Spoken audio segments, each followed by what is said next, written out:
ভারতীয় হাইকমিশনার প্রণয় ভার্মাকে ডাকার ৩ দিনের মাথায় বাংলাদেশের হাইকমিশনারকে ডেকে বাংলাদেশে নিরাপত্তাজনিত ইস্যুতে ভারত উদ্বেগ প্রকাশ করেছে এবং দায়ী করেছে যে কিছু চরমপন্থী গোষ্ঠীর বক্তব্য, তাদের কর্মকাণ্ডকে ঘিরে ভারত মনে করছে যে তাদের স্থাপনাগুলো নিরাপদ নয়।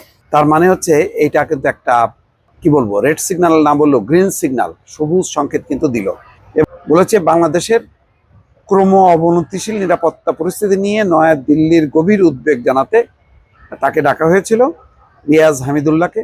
এ সময় তার মনোযোগ বিশেষভাবে আকর্ষণ করে বলা হয়, কিছু চরম গোষ্ঠীর কর্মকাণ্ডের দিকে যারা ঢাকায় অবস্থিত ভারতীয় হাইকমিশন ঘিরে নিরাপত্তা পরিস্থিতি সৃষ্টির পরিকল্পনার কথা ঘোষণা করেছে। বিজ্ঞপ্তিতে বলা হচ্ছে, বাংলাদেশের সাম্প্রতিক কয়েকটি ঘটনাকে কেন্দ্র করে চরমপন্থী মহল যে সমস্ত ভুয়া বয়ান তৈরির চেষ্টা করছে, ভারত তা সম্পূর্ণভাবে প্রত্যাখ্যান করছে। এই ওসমান হাদির ঘটনাকে কেন্দ্র করে প্রণয় ভার্মাকে যেই তাকে তলব করা হলো এবং সেটি ভারত সিরিয়াসলি নিয়েছে এবং তারপর ভারত বিরোধী বক্তব্য, ভারত বিরোধী কর্মসূচি, 7 সিস্টার্স নিয়ে যে কথাবার্তা, এতে ভারত ক্ষুব্ধ হয়েছে। সেই কারণেই ভারতীয় বাংলাদেশের হাইকমিশনারকে ডেকে আনুষ্ঠানিক একটা প্রতিবাদ বা প্রতিক্রিয়া তারা জানালো। দর্শক, ভারতের সাথে সম্পর্ক আস্তে আস্তে যেদিকে গড়াচ্ছে, তাতে আমার ধারণা যে জানি না বাংলাদেশ সামাল দিতে পারবে কিনা।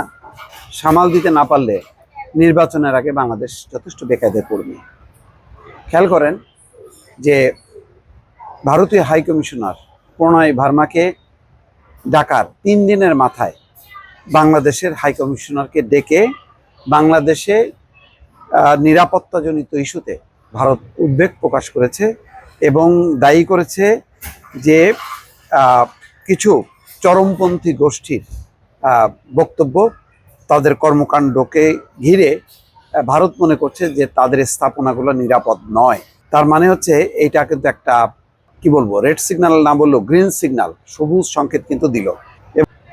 মূল বিষয়টা সাম্প্রতিক সময়ে যেটা ঘটলো ওসমান হাদিকে ঘিরে। ওসমান হাদিকে গুলি করার সাথে সাথেই কেউ কেউ বললো যে তারা সীমান্ত পেরিয়ে চলে গেছে।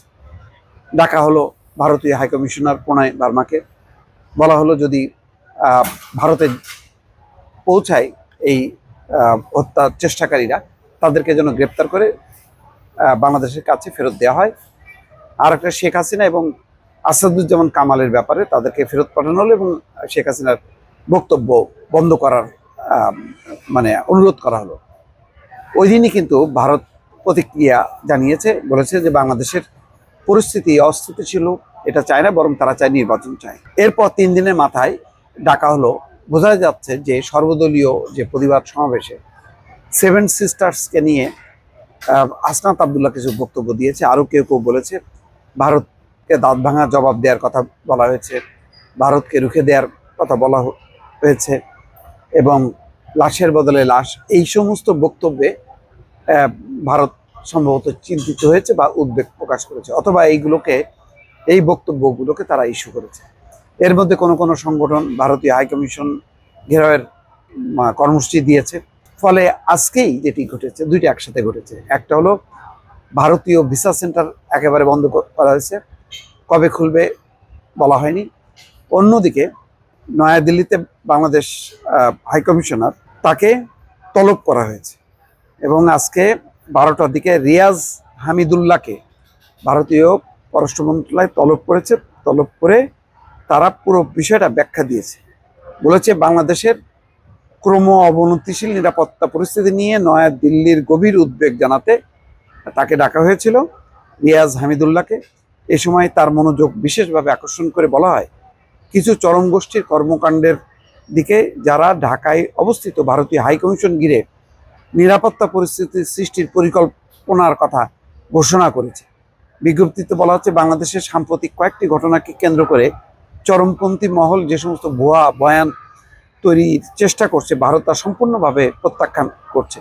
দুঃখজনকভাবে বাংলাদেশের অন্তর্বর্তী সরকার এইসব ঘটনার বিষয়ে এখনো পূর্ণাঙ্গ তদন্ত করেনি এবং ভারতের সঙ্গে কর্তব্যহ কোনো তথ্য প্রমাণও বিনিময় করেনি।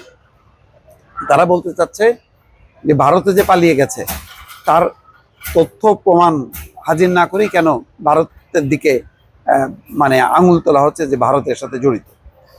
ভারতীয় পররাষ্ট্র মন্ত্রণালয় বলছে বাংলাদেশের জনগণের সঙ্গে ভারতের ঘনিষ্ঠ এবং বন্ধুত্বপূর্ণ সম্পর্ক রয়েছে।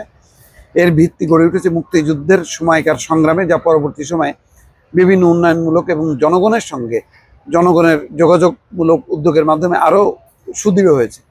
বাংলাদেশের শান্তি স্থিতিশীলতার পক্ষে ভারত রয়েছে এবং শান্তিপূর্ণ পরিবেশে অবাধ, সুষ্ঠু, অন্তর্ভুক্তিমূলক, বিশ্বাসযোগ্য নির্বাচন আয়োজনের আহ্বান জানিয়ে আসছে ভারত। ভারতীয় পররাষ্ট্র মন্ত্রণালয় বলছে কূটনৈতিক বাধ্যবাধকতার আলোকে বাংলাদেশে অবস্থিত ভারতীয় মিশন এবং পোস্টের নিরাপত্তা নিশ্চিত করবে নয়াদিল্লি, এমনটাই আশা করে। দর্শক, বুঝতেই পারছেন যে শেখ হাসিনার প্রত্যার্পণের অনুরোধ করেছিল বাংলাদেশ, ভারত তাতে সাড়া দেয়নি।